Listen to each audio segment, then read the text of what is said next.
দক্ষিণ চব্বিশ পরগনা জেলার পাথর প্রতিমা ব্লকের দক্ষিণ শিবগঞ্জ ফরেস্ট ঘাট এলাকায় বাড়ির মধ্য থেকে স্বামী স্ত্রীর মৃতদেহ উদ্ধার। মনোরঞ্জন কর মৃত ব্যক্তির নাম মনোরঞ্জন কর ওরফে পশুপতি, বয়স ৪৫, শ্রী দুর্গারানী কর, বয়স ৪০।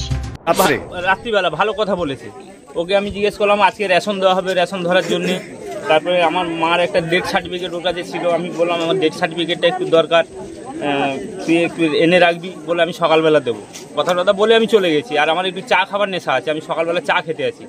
এবার চা খেয়ে আর এদিকে আমি এত খেয়াল করিনি। তারপর আমি বাড়ি গেছি, বাড়ি গিয়ে দেখি আমার এক ভাগ্নি দৌড়ে যাচ্ছে, বলে মামি নেই। আমি দৌড়ে এসে দেখি বৌমা আমার এখানে, ভাই আমার খাটের উপরে শুয়ে আছে। এমনি ওদের মধ্যে একটু দাম্পত্য কলহ ঝগড়াটাড়ি ছিল? না, সেই রকম কিছু আমি কে আছে ওর পরিবার? আর কে আছে পরিবারের মধ্যেও? আর কেউ নেই, এক ছেলে আছে, মানে আমার ভাইপো। সে কোথায় এখন? চেন্নাইতে থাকে। অভাবের জ্বালায় একটি মাত্র ছেলে কেরালায় পরিযায়ী শ্রমিকের কাজ করে। স্বামী স্ত্রী দুজনে বাড়ির মধ্যে থাকছেন এবং চায়ের দোকান ছিল বলে জানিয়েছে স্থানীয়রা। আপনি দেখলি বৌমা ঘরে চাবি, তারপর দেখি না টাল কাজ। আমি বৌমাকে কই টাল বৌমা খাইয়েছে গো না ঘরে আছে, তুমি দেখো।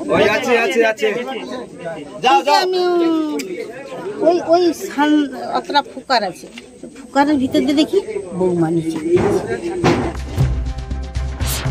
তবে কি কারণে মারা গেল এখনো পরিষ্কার নয়।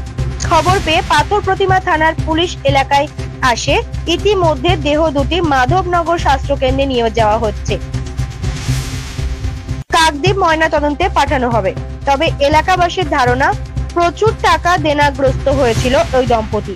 মৃন্ময় নস্করের রিপোর্ট, জেলার বার্তা।